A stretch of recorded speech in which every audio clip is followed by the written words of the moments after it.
Hello everyone and welcome back to more Knowing Wheel, episode 95 of your favourite Formula 1 podcast. We return as always, and apparently I've got to introduce him straight away, otherwise I'll get told off.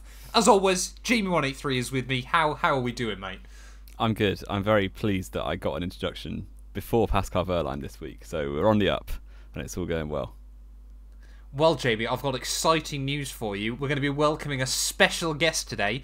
It is, in fact, no, Pascal Wehrlein's not here. He's not here. Sorry to get your hopes up, everyone. No, sadly, yeah. We will get Pascal on the show, though, at some point in the future, I reckon. When we branch out into Formula E down the line. But actually, Jamie, did you watch the Formula E at the weekend? I think I can already guess your answer. No, I didn't. No, I wasn't expecting you did. I saw some people tweeting about it, if that counts, but no. No, I did not. Fair enough. Who won the race? Van Dorn? It was Jake Hughes. Oh, wow. Isn't he like 31? Not Jake Hughes, Jake Dennis, sorry. Okay. The other Jake. So, Jake did you watch Hughes it then? I'm assuming you watched it either. if you almost know who won. I did watch most of it. Did you also see as well, on the podium, they got the wrong United Kingdom flag? I did not. That's a classic Top Gear. Was it on upside down or something? No, they just didn't have the bit with the Northern Irish stripes. Oh, how did they manage that? That's a really bad error. I have no idea. Well. I don't know how they've found a flag without it, but it is what it is. That's got to be up there for our quickest tangent onto random things. This is still actually a Formula 1 podcast rather than Formula E, but it's been a weirdly quiet news week, hasn't it, Jamie? We've had a few bits and pieces go on, a couple of big stories, but a lot of it at the moment is just kind of speculation as we look towards the first race, or winter testing even, I should say, before that. And of course, before that is car reveals. 2 more dates have been revealed this week. Red Bull coming in very, very early with a February 3rd release, Jamie. What do we make of that? Yeah, I think Red Bull are one of these teams who never show their hand until they absolutely have to, usually in the first race weekend proper. So it will probably be a car without, well, just a livery reveal effectively on a stock car. And potentially they like dabbling with messed up liveries, which should be quite fun. To no one's surprise, it's always gone by the first or the second test, usually, definitely by the first race weekend. But it'd be interesting if they do go for something crazy like a camo bull or the red and black one that one year as well. So we'll wait and see. It seems very early though, but obviously they've got reason to be confident after back-to-back drivers' championships and their first constructors in a long time in 2022. So they're hoping to kick on, release a car that's going to dominate F1 again, hopefully. Well, no, maybe not hopefully, but it might do. Jamie's already written off this year. No, keep watching. But I mean, February 3rd though, I found it quite interesting that, of course, Red Bull as well have announced their car's going to be unveiled in New York, just like AlphaTauri. I'm a little bit surprised they don't just do it together, but I still feel like there's this bit, isn't there, inside Red Bull and AlphaTauri at the moment that they kind of want people to believe they're not just the same team. But yeah, definitely. I think an AlphaTauri and Red Bull launch would be quite cool, don't you? Yeah, I think that's happened in the past, hasn't it? Back when I guess Toro Rosso never really did launches, just because they didn't have a reason to. They were normally just Red Bull's car. Yeah. But ever since they've branched off into AlphaTauri, obviously they're using that team effectively as marketing for the clothing brand. So yes, it does make sense from a marketing point of view to have 2 different events, just for the more PR basically. But it'd be cool to see them together. But the AlphaTauri events are always a bit crazy. So maybe Red Bull want to distance themselves a little bit from that. But I can't imagine Max Verstappen trotting down a catwalk in the same way that Gasly and Tsunoda did in the past. Put it that way. No, I think Tsunoda often had quite a bit of fun with those sorts of things. Maybe enjoyed it more than he let on. But yeah, I mean, Red Bull coming in then, 3rd of February. In fact, both car reveals this week actually are earlier than any other we've seen so far. Williams as well have confirmed theirs is going to be on the 6th of February. Now, it is quite interesting when you look down all the livery reveal locations or car reveals. Most of them are going to be livery reveals, to be honest. Obviously, you've got New York and New York for Red Bull and AlphaTauri, like we said.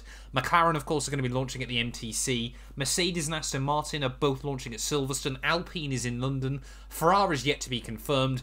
Williams, they're probably going to host a 480p stream online. Yeah. It is online, their car reveal. I don't know why they're not hosting a proper event, but it is what it is, I guess, for them. But, I mean, Williams as well, February the 6th, again, it's earlier than a lot of teams, but I suppose they can then watch other teams closely and sort of see how things are progressing as well. You know, it was always, to me, isn't it, 2017, wasn't it? When a few of the teams, I can never remember the name of it, had over the engine cover, wasn't it? Like the huge shark fin. And it was quite clear that then the teams that were revealing cars after them kind of just stuck one on and hoped that it worked. Yeah, a massive square shark fin on the back wing on the airbox. But yeah, I mean, Williams, there was one year when they were releasing their car through an app, and then people just went into Google Inspect and found the livery run early. Yes, I remember that now. I think it's 2019. Yes, I think so. 2019. Or 2018. It rings a bell, because that was the rocket one, wasn't it? Yeah, which then changed. Oh no, that was the year after 2020 when it changed. Yes, before Williams race are still one. chasing them for money, if I'm not mistaken. Yeah. Rockets still haven't paid Williams what they were owed. But there is other exciting news coming from Williams this week, isn't there, Jamie? And news that I don't think any of us were going to be expecting. James Vowles has left Mercedes and has gone over to Williams. Yeah, and it's a bit of a step up for him, obviously. I think he was head of strategy at Mercedes, or something high up like that. And he's now gone to team principal at Williams. So it is, in theory, a promotion. I don't know what you would prefer to be in versus like in charge of a less successful team or quite high up in a successful team. It's difficult to tell. But if he is able to turn that team around, get it in the right direction, it's probably a really good platform for his career as a technical director, because he's still quite young. I think he's probably under 50, which is fairly young for a team principal. That's a very good point, isn't it? I was going to say he's not quite young in my eyes, but it is what it is. But I mean, James Vowles, of course, has been around, Mercedes, Brawn GP, all those guys for the better part of 20 years. Yeah. He is only 43, Jamie. Oh, wow. Yeah, well under 50. So he was in Formula 1 he was pretty much in Formula 1 when we were born, which is quite impressive. Wow. Or however, and how old we are now. Yeah, how old we are now is more worrying, I think. It is more worrying, yeah. We could be in Formula 1, instead we're sat at home talking about it. Well. But... less of the existential crisis. I do, Have you got something to tell me? Do I have something to tell you? No, apart from there's a quiz regarding Williams, which may be a good time. There is a quiz regarding Williams. Do we want to do that now? We have got one other piece of news about Williams, haven't we? Yeah, go for the news first, and then I'll interject. We'll go through the news in a few minutes, and then you'll interject once again. But I mean, of course, James Vowles, he comes from a lot of experience inside Mercedes. We'll see 9 Constructors' Championships when you include the one he won at Brawn. Yep. 8 Drivers' Championships as well. It's not a bad track record. I think Williams will be quite a big step up, but honestly, for them, I feel like it's probably a really good move. Of course, it's go one of two ways, won't it? Either he'll be able to sort of bring a lot of what he's seen as made Mercedes very successful to Williams, or I'm a bit worried that it'll be a bit like the last big name that went from Mercedes to Williams, of course, that being Paddy Lowe, and that pretty much ended before it began, didn't it? Yeah, he was put on gardening leave fairly quickly, and then never really came back. So hopefully, for Vowles' sake, it's not like that, and it will go better than what happened to Paddy Lowe. But I think for Mercedes, obviously, he gets a lot of criticism for the strategies that Mercedes pull off, but generally, Mercedes have been quite okay at strategies. It's just, the Valtteri, it's James stuff is about James Vowles. All of the missed opportunities to undercut when he had a 2v1 in 2021 all the time last year. I guess he is memed on quite a lot, but I think he's a very creditable guy and will offer a lot to Williams. And I think Mercedes they won't be better for his departure, but they're a big enough team that they can recruit well or promote from within and replace him in a very good way, I'm sure. Yes, yeah, exactly. And of course, the other big news, potential big news, this is what we mean about speculation this week, is, I've literally just had to check Twitter again to make sure nothing has been announced. We're recording this at 5 p.m. UK time here on Monday. Porsche, Jamie, have changed up their Instagram. I don't know if you've seen this. I saw the rumours of it on Twitter, but I didn't actually see the evidence. So, what's happened basically is Porsche's Formula E Instagram account, everything got wiped and like I said, they deleted pretty much everything off the account. They left one video on there with today's date, with just a little bit of sort of, it looked like pretty non-assuming footage.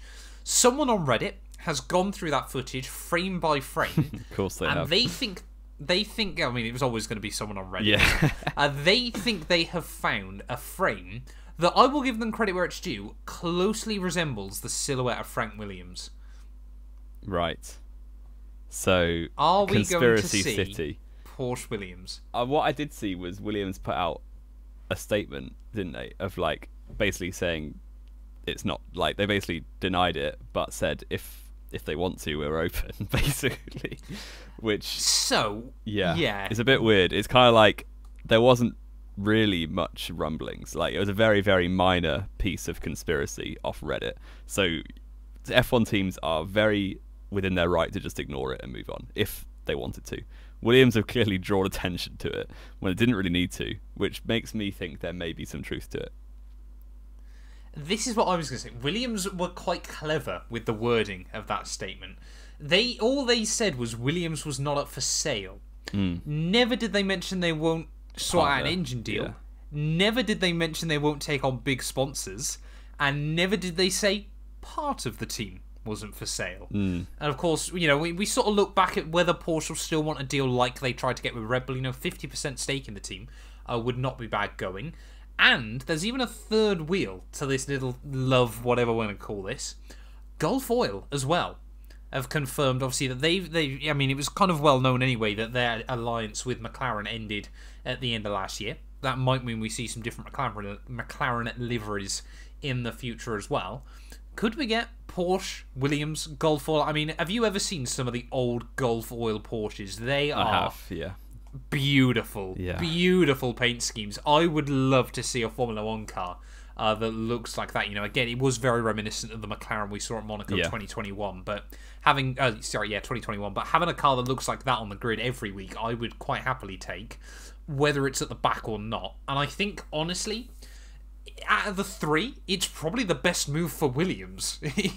Looking at it, because they are probably still the ones that desperately need the help. Yeah, and if Williams got like a big manufacturer like that to be part of their team, that would sort them right out in terms of future, because for many years now, kind of like even back into the 2000s, they've ever since they departed BMW, really, they've never really had a solid title sponsor. They've just kind of been going from one minor company to another. I guess Martini were there for a while, but eventually they left, and like they've been with Rocket. RBS were in for a little while, weren't they? Yeah, but they've not had a massive car manufacturer who's in for the long haul like they did with BMW. No. I guess ironically BMW were only with them for about 2 years, but yeah, it would be cool. It'd be really cool for Williams if they could get Porsche into the family, but we'll have to wait and see. It's obviously speculative, very much so. We're deep into winter, so the most minor things on Reddit we get on the podcast. Exactly. I did notice something else there as well quickly, Jamie, that I just wanted to check with you. Obviously, talking about that. Porsche or Porsche? Sorry. Oh, apologies. Have I done a mistake? Do you say Porsche or do you say Porsche? I think I don't. I've never really given it much thought, so I just go between. You just go between, you? Because I definitely heard a lot of Porsche there. It's maybe I do. I do say Porsche. And what are you saying? Well, I'm saying you need to get your head out your bum. It's Porsche. Let us know in the comments. Do you team Porsche or team Porsche? Exactly. Or like the brilliant comment I saw from someone once along those lines, where someone went, it's literally in a comment on a video, they went, it's pronounced Porsche, not Porsche. I was like, how am I meant to know what you mean by this? But Jamie, we're bringing back the quizzes. Jamie suddenly reminded me, of course, that normally on the podcast we run a quiz. You were up this week then, Jamie. What are you going to hit me with? Yeah, so on the theme of Williams, Formula 1 team, it took a little bit of time to compile the list, but it's a very broad category. So there are 25 drivers to have scored a podium position for Williams Formula 1 team since they debuted. You have 2 minutes, because there's a lot of answers, to name as many as you can and try and get as close to 25 as you can. Your time starts 25. now. George Russell, Lance Stroll, Felipe Massa, Valtteri Bottas, Nico Rosberg, Pastor Maldonado. You're doing well. All right so far. Nakajima never did, I don't think. Bit of an obscure he one. barely scored points, to be honest. Yeah, I know. Ralph Schumacher. Correct. Juan Pablo Montoya. Mm-hmm. No, Ayrton Senna never did. Damon Hill, David Coulthard, Jacques Villeneuve. Yep. How many am I up to? There's a lot left. Yeah, I think you've got about 9 or 10. Alan Jones. Yep. Keke Rosberg. Yep. Did Nelson Piquet ever race for them? Yeah. I think he did. Yeah, he won a title with them. How stupid was that? Who else? Other names. Nigel Mansell. Yep. Are most of them still just from the 80s? There's 10 left. No, you've got a few. Rubens Barrichello. No. There's a few. Never did. There's 3 from since 2000. Jenson Button. No. Did he not? No, he never even went there, did he? No, he did. He debuted at Williams. He did. There's 3 from who else am I 2000. forgetting? There's 1 from the 90s, a few from the 80s. 3 from the... I've just got to try and get the ones from the 2000s, You've I got suppose. 39 seconds. Still got a while. You can be. This is... I'm panicking. I already said Rosberg, didn't I? Yep.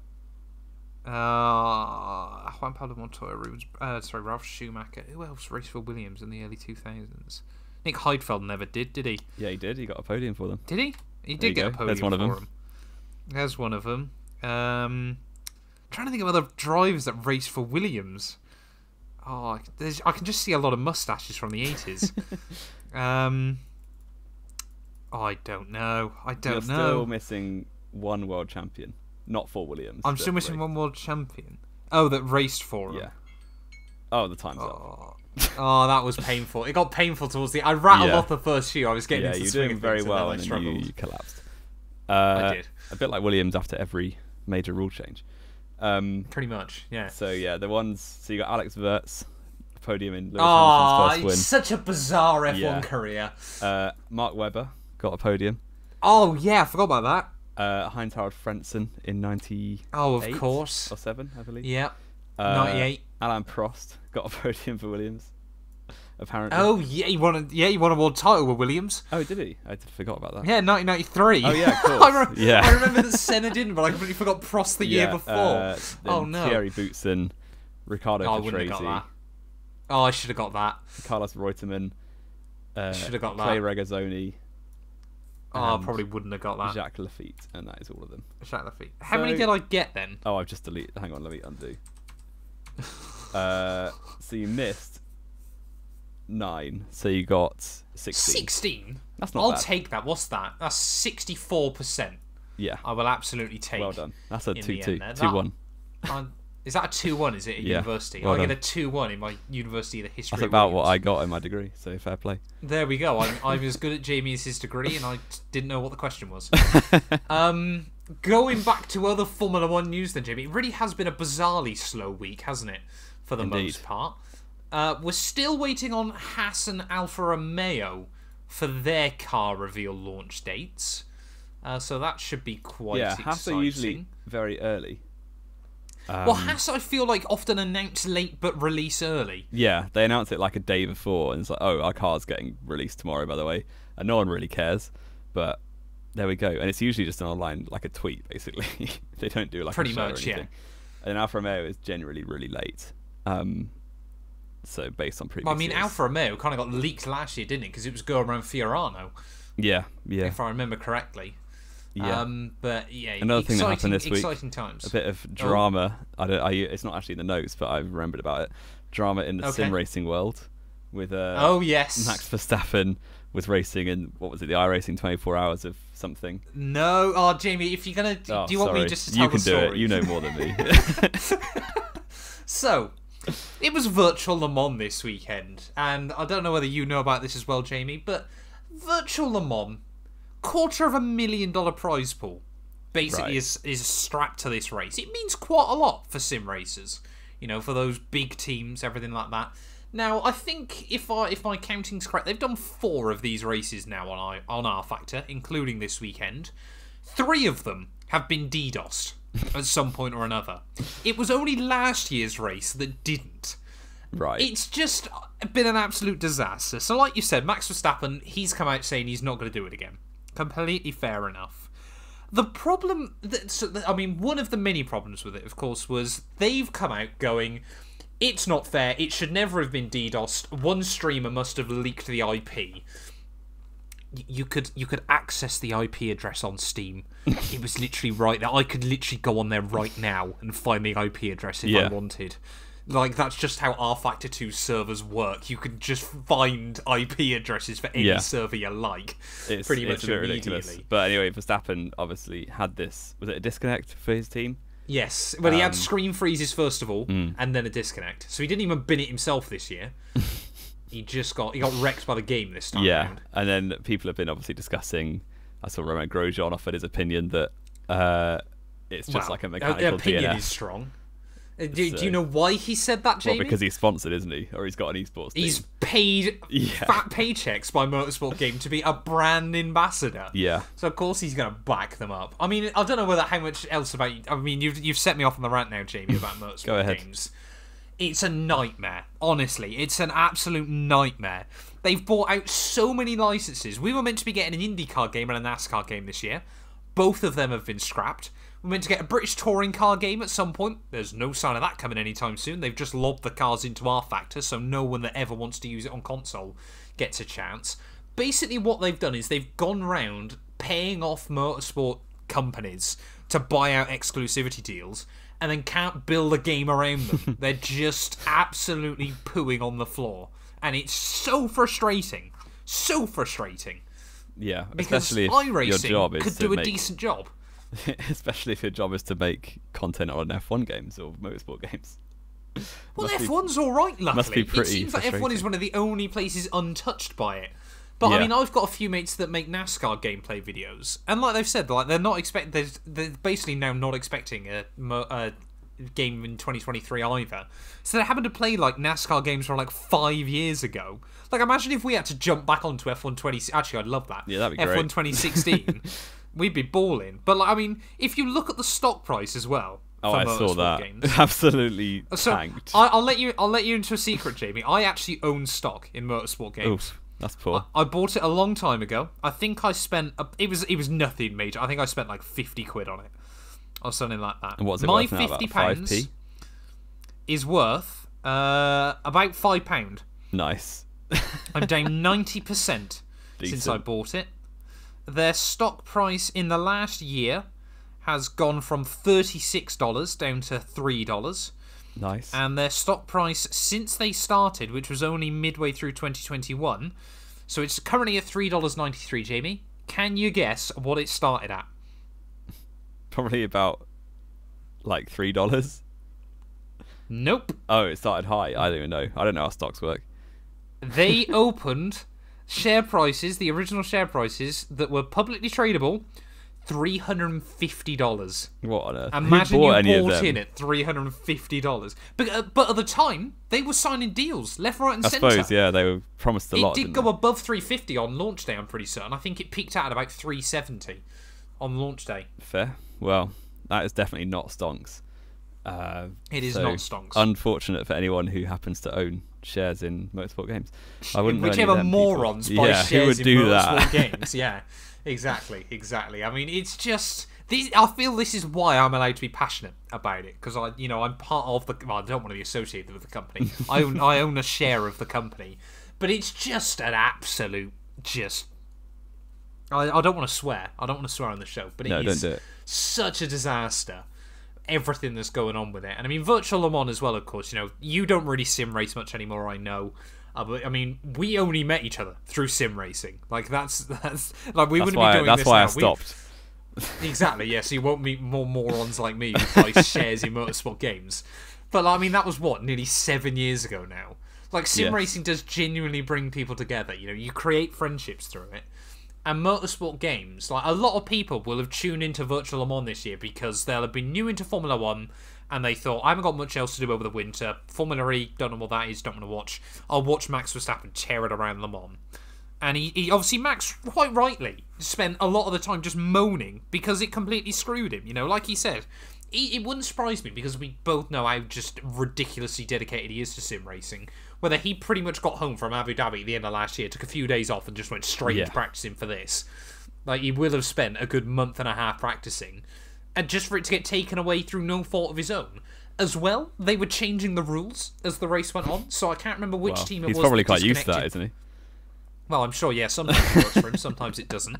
But, like, for example, other teams, if they disconnected, they were allowed their laps back. Redline weren't, for whatever reason. They simply were told, yeah, you're not getting your laps back, you disconnected, you're out of it. The race director must have been a Hamilton fan. Well, possibly with a bit of luck. But it just... frustrating, beyond belief.